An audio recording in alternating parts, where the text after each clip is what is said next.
Hello guys, Sean Fogarty, welcome back to another video. I'm going to do the top 10 clubs in England. This could be controversial, but you could also get people who agree with it, so it's going to be 50-50 on this one. I'm back home now, so I'm not in the caravan anymore, so you'll get to see more videos and better quality videos, so that's a good thing. Let's get into this list. In at 10, I've got Leeds. They've got a good fan base. They're a pretty historic club. They've got a big ground. They've got a lot of history. So I think they've got to be in the top 10 from a realistic point of view. In at number 9, I've got West Ham. They've got a lot of history of like legends like Bobby Moore and like history with Upton Park. So I think they've got to be in the list, especially now with the Conference League win. I know it's not a big trophy, but it's a massive trophy for West Ham because it's their first trophy that they've won in like years. Most of the West Ham fans didn't see the previous trophies before like this one because it was so long ago. In at number 8, I've got Newcastle. In time, they could get bigger, but I think for now you've got to go with 8, considering of like the history and like the silverware the clubs that I've got above them have got. In at number 7, I've got Everton. They haven't won a trophy for a long time, but they're arguably one of the biggest clubs out of the original top 6 in the league. Because they've got 9 league titles. None of them in the Premier League here in the Premier League existence, but 9 is still a very good number. Couple FA Cups in there as well. And they've also never been relegated as well, so you've got to take that into account. So that's why they're in my top 7. In at number 6, I've got Aston Villa. I think that is it like something like 2 European Cups they've got in their history, or 1, something like that. I don't know.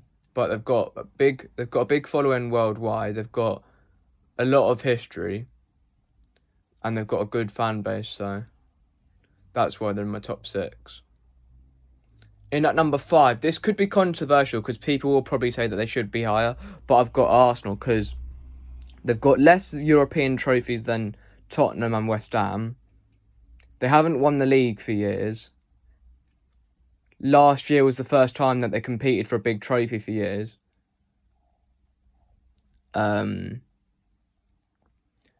You've got City with more European Cups, you've got Chelsea with more European Cups, you've got West Ham with more European Cups, you've got Tottenham with more European Cups, you've got Nottingham Forest with more European Cups. So that's why I don't think I can have them higher, because we got told before we won the Champions League, you can't be a big club until you win it. But it seems to be different with Arsenal, which I don't think it should be the case. So that's why I have them in 5th. In at number 4, I've got Chelsea, because they've got 2 Europa Leagues, 2 Champions Leagues. Is it like 5 or 6 Premier Leagues?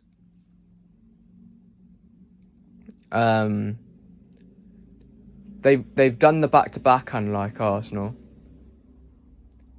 They've got a bigger European pedigree than Arsenal. And like they're level on terms of trophies with Arsenal, and they've got like bigger trophies in their cabinet, so that's why they've got to go above Arsenal for me. In at 3rd, I've got City, because we've got the 2nd most Premier League titles in the history of the Premier League. We've got 2 trebles in our history. We've got a back-to-back in our history, Premier League wise, and 3 in a row. We're becoming bigger over the world with like fans, because most places that I go now, I see at least a couple of people in City shirts. We can attract big players, which is a thing that kind of determines like if you're a big club or not. And trophy wise, we've got 7 Premier Leagues, 9 overall league titles. I know Arsenal have got more overall league titles, but we've got more in Premier League history. And also we've got a European Cup. We've got a Champions League, a European Cups Winners' Cup. We've got a Super Cup. That's 3 European trophies. Which 2 of them Arsenal have never won. So that's why I personally think we're above them. And I also think we're above Chelsea because we compete for like trophies on a regular basis more than they do.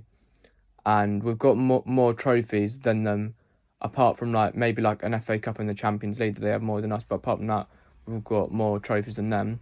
Second, I've got Liverpool.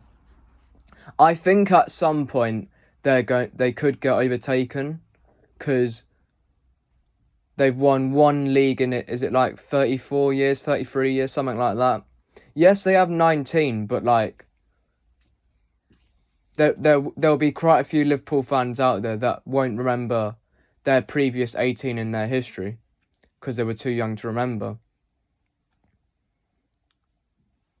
But I still think you've got to put them in the top 2 because they've got 6 European Cups. I think they've got the most Carabao Cups. They've won quite a lot of FA Cups as well. They've got arguably the second most global fans in the world. That's why they've got to be second for me. In at number 1, I think I'm going to put Man United in there. I think for now they're number 1, but maybe in a few years they could be second or third because I think at some point City will get to that level, and I think Liverpool are not too far away either.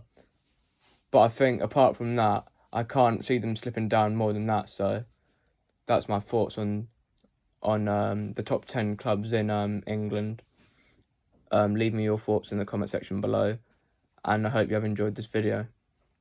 Bye for now. I'll probably do a reaction to Palace against Arsenal because I know I haven't done that many match reactions lately, especially for City games. It's because we've had 3 8 o'clock kickoffs in a row, which has affected my schedule a bit. Because when I watch like games at 8 o'clock, I feel absolutely knackered afterwards.